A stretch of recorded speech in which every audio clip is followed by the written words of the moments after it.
நடிகை த்ரிஷா அவர்களுக்கு துணை முதல்வர் பதவியா அப்படின்னு அமைச்சர் இப்ப பதில் கொடுத்திருக்காங்களாம். அது என்ன அப்படின்றத தான் நம்ம இந்த வீடியோல போய் பார்த்து தெரிஞ்சுக்க போறோம். வாங்க வீடியோக்குள்ள போகலாம். திருச்சி சட்டக்கல்லூரி 3வது பட்டமளிப்பு விழா திருச்சி ஜமால் முகமது கல்லூரியில நடைபெற்றது.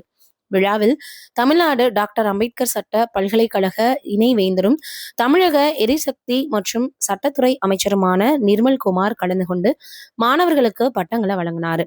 பின்னாடி அமைச்சர் நிர்மல்குமார் ஒரு பேட்டி கொடுத்திருக்காரு. தாவேக நீட் தேர்வை எதிர்ப்பதுல உறுதியா இருக்கு. மாணவர் போராட்டங்கள்ல தாவேக்காவினர் பங்கேற்றாலும் கட்சி கொடி, பேனர் அல்லது எந்த அரசியல் அடையாளங்களையும் பயன்படுத்தல அப்படின்றதுதான் உண்மை. மேகதாது அணை விவகாரத்துல தமிழ்நாடு முதல்வர் பொதுமக்கள் மற்றும் விவசாயிகள் எல்லோருடைய கருத்துக்களை கேட்டு வராரு. அதே போல சட்ட வல்லுநர்களிடமும் ஆலோசனை கேட்கப்பட்டு வந்துட்டு இருக்கு. அதன் அடிப்படையில் நல்ல முடிவு எடுக்கப்படும். மேகதாது அணை விவகாரத்தை பேச்சுவார்த்தை மற்றும் சட்ட ரீதியான நடவடிக்கைகள் மூலமாக எதிர்கொள்வது சரியாக இருக்கும். தமிழ்நாடு முதல்வரினுடைய கர்நாடக பயணம் குறித்த அதிகாரப்பூர்வ அறிவிப்பை முதல்வர் அலுவலகமே வெளியிடும். பாமக நிறுவனர் ராமதாஸ் அரசியலில் இருந்து விலகுவது குறித்து சொல்லணும் அப்படின்னா, மக்களுக்காக நீண்ட காலம் போராடிய மூத்த தலைவர். அவரது தனிப்பட்ட முடிவுகள் குறித்து கருத்து தெரிவிக்க விரும்பலன்னு சொல்லிட்டாராம். நீண்ட காலமாக சிறைகள்ல இருக்கக்கூடிய இஸ்லாமிய கைதிகளினுடைய விடுதலை தொடர்பாக ஒன்றிய அரசின் ஒத்துழைப்புடன் தேவையான நடவடிக்கைகள் மேற்கொள்ளப்பட்டு வந்துட்டு இருக்கு. அது குறித்த சட்ட நடைமுறைகள் தொடர்ந்து முன்னெடுக்கப்பட்டு வந்துகிட்டே இருக்கும் அப்படின்னு சொல்லியிருக்காரு. தாவேக கட்சி நிறத்தில் சென்னை மாநகர பேருந்துகள் வடிவமைக்கப்பட்டுள்ளதாக புகைப்படங்கள் வெளியாகி உள்ளதே அப்படின்னு சில கேள்விகள் கேட்கப்பட்டிருக்கு. தாவேக கட்சி நிறத்தில் பஸ்களை இயக்கும் எந்த திட்டமுமே கிடையாது.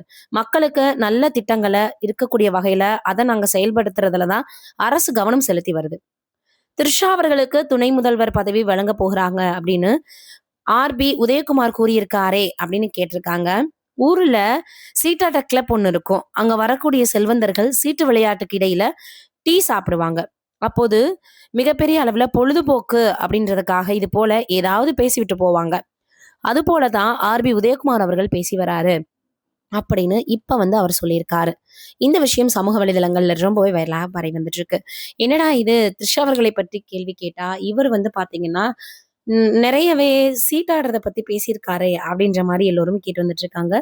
எதுக்காக இந்த ஒரு பாத்தீங்கன்னா கம்பாரிசன் அப்படின்ற மாதிரியான கேள்வியும் வந்திருக்கு.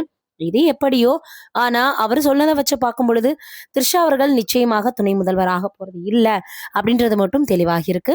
இதை பற்றி தான் இப்ப எல்லோருமே பேசி வந்துட்டு இருக்காங்க. உண்மையிலேயே மக்கள் அப்படின்றவங்க சில விஷயங்களை பண்ணுவாரு தமிழக முதல்வர் அப்படின்னு எதிர்பார்க்கிறாங்க. அதையும் தாண்டி இந்த மாதிரி எல்லாம் ரூமர் வர்றத முதலமைச்சர் அவர்கள் ஏதாவது சொல்லி அதை ஸ்டாப் பண்ணணும் அப்படின்ற மாதிரியும் எதிர்பார்க்கிறாங்க. இது எந்த அளவுக்கு போய் முடிய போகுது அப்படின்றது தெரியல. ஆரம்பத்துல இருந்தே த்ரிஷா அவர்கள் விஜய் அவர்களினுடைய பாதையில வந்துகிட்டே தான் இருக்காங்க. ஏன்னா புகைப்படங்களை வெளியிடுறது, அவரை அன்ஃபாலோ செய்யறது, ஏஐல புகைப்படம் வெளியிடுறது அப்படின்னு தேவையில்லாத வேலைகளை செய்யறாங்க.